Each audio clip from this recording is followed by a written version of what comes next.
You're gonna spin the wheel right for this. Hell.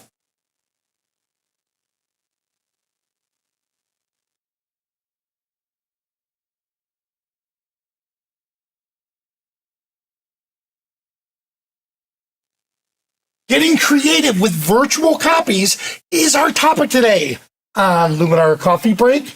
I'm really excited about this. It's a new feature in the big fall update. I can't wait to share it with you. And it begins now.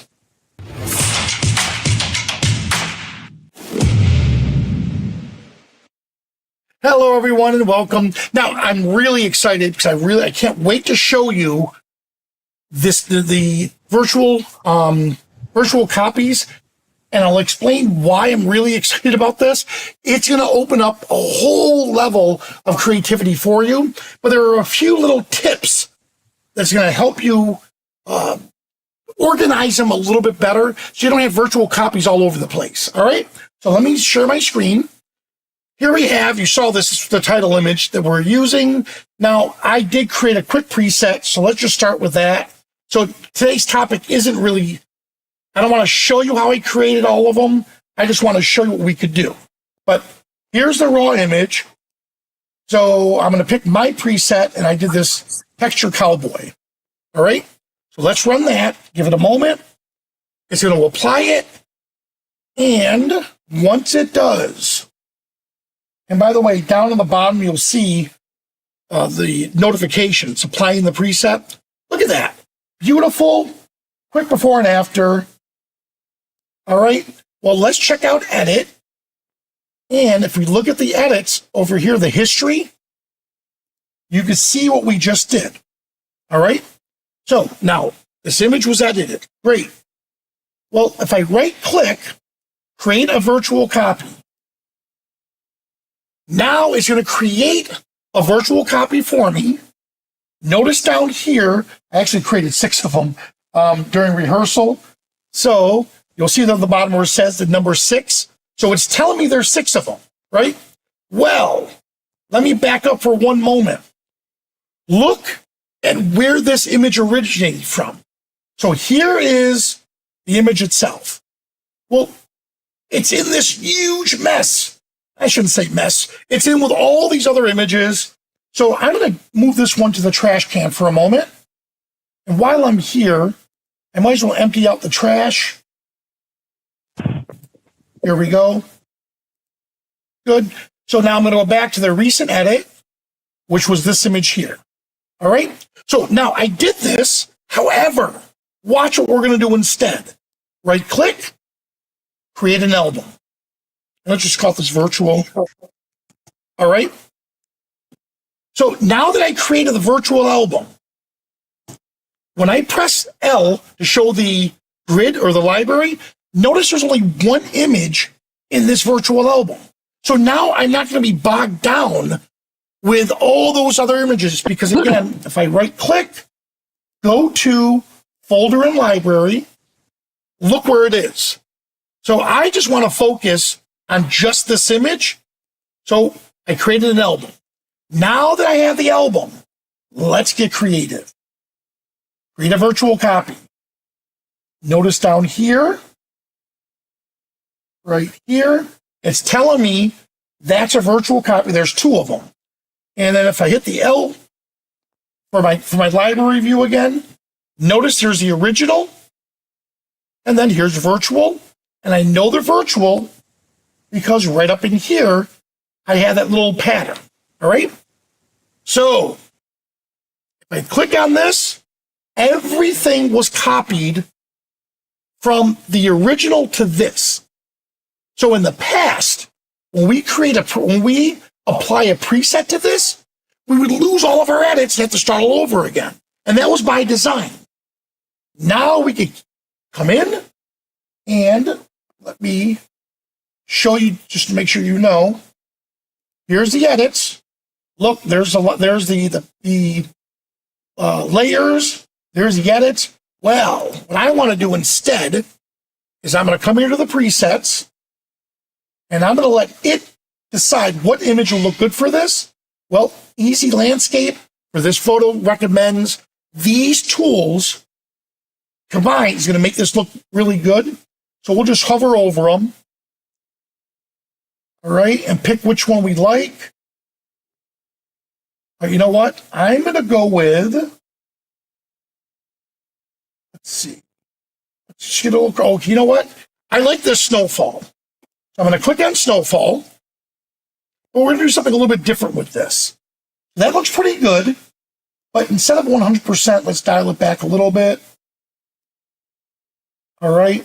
And you know what? While I'm down here, I might as well show the film strip. And look, I'm able to see just the two that we're working on. So I can just go back and forth. Here's one version.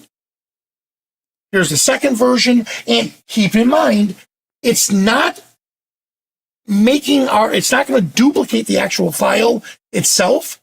What it's doing for us is it's making a virtual copy just in the memory. So not memory, but it's just in the system. So we're not doubling, our hard drive by always making copies. All right. So now that I have this copy, let's come back over to edit. You know what? Let's add some structure to it. All right, that looks pretty good.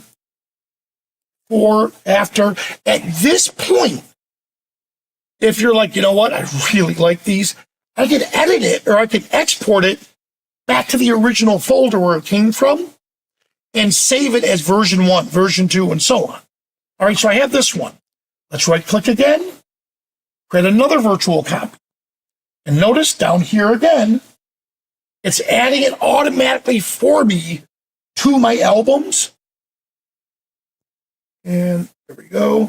Give it a second to render it. And as it's rendering, there it is.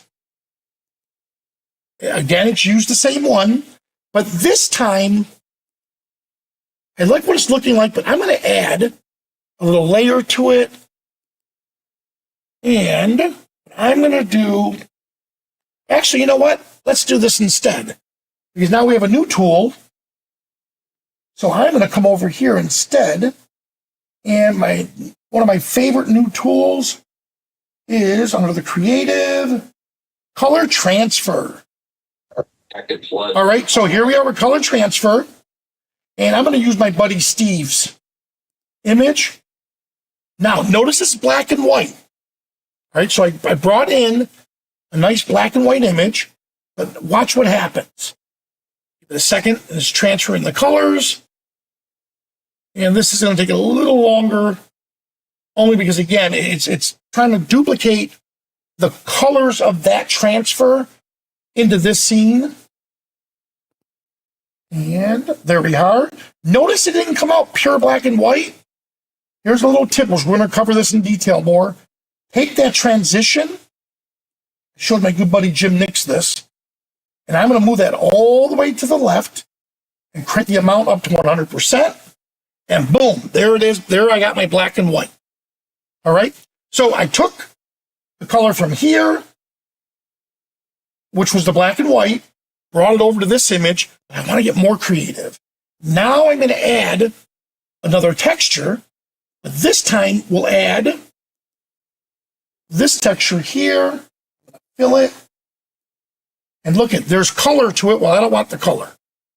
So I'm going to come down. I can either just convert it to black and white or just desaturate it. This will be fine for now. So now I'm starting with a black and white, but I do want to add a bunch of structure to this. And because it's on its own layer, it's not affecting what's underneath. Now here's the trick. I'm going to change this. Ooh, look at that. Overlay looks good.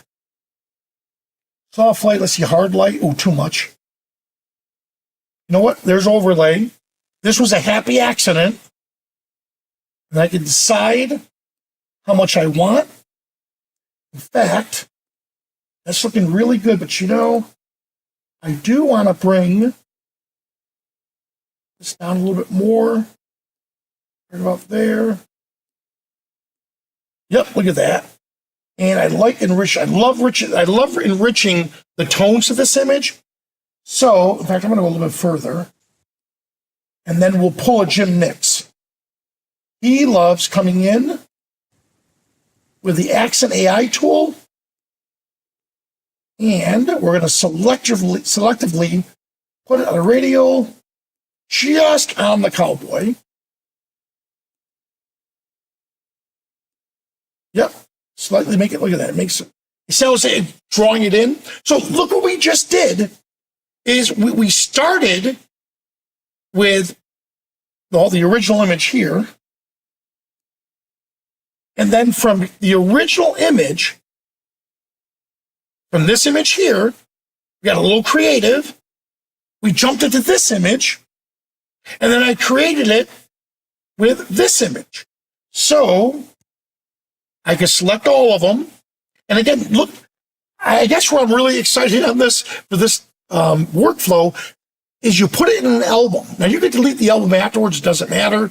But the point is, I don't have to worry about looking at other images that are not part of the creative flow. And I could still right click, go to folder and library, and look, notice those virtual copies go right where they're supposed to be, right next to the original. But if we do that album, I'm focusing on this, select all of them, Controller Command A, right click, export. Where do I export it? Well, I'm going to export it back to the original folder that these came from.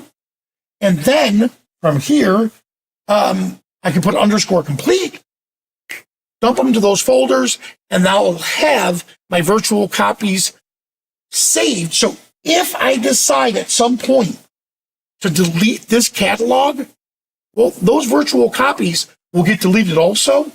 So if I export my finished edited photos, this is a good habit to get into, now I always have a version of my edits. But here, I would label them version 1, version 2, version 3, just so you don't get confused. Or you may even put version 1, black and white, version 2, texture. That's entirely up to you and how you want to name them. But also understand that when you start doing version numbers, you don't know if it's version 1 of 13. So some people do like version 1-13. But keep in mind, it's always going to change all the way up through. So that's entirely up to you. I just like the idea that now I can sit and get creative. And let's say I don't like the original and all the others. Well, now I can take that version that I do like, create a preset with it, export it, apply it to the original. Doesn't matter what we do with it. But how cool is that? Now, one last thing I do want to show you. So what happens when we're done and we don't want the virtual copy? Right click. I know this gets scary. Move to trash. Actually, you know what? Let me unclick all of them. There we go. Right click. Move to trash. And now that image gets moved to trash. Now, the reason why I'm telling you that is when I first started writing the user manual for this, I kept wondering, do I delete the virtual album? Well, will that also delete the original? The answer is no. All right. So if you decide you don't like one of the virtual albums or the virtual image you created, right click, move the trash. And then when you empty the trash, that'll be emptied also. All right. So if you haven't done so already, here's the quick, and it's going to be ending soon, the upgrade for Luminar Insiders. Click on this link or the QR code, go to the website, and like we said before, go all the way to the bottom of the screen. You'll see where it says, what's the best offer for you? That's tailor-fitted for you. The offers, put your email address in, and then you'll see the different perks along with what's the best deal that you have for you. There you have it. All right. And if you don't have Luminar Neo, now's a great time to get the upgrade, the Luminar Neo Fall Edition, and that comes with everything that we have. Subscriptions are always the best because you always get the newest features. All right. Now, we have a huge group of insiders. Thank you so much for sticking around. If you're here, stay for the Ask Me Anything segment. For everyone else, thanks so much for watching, and I'll see you at the next coffee break.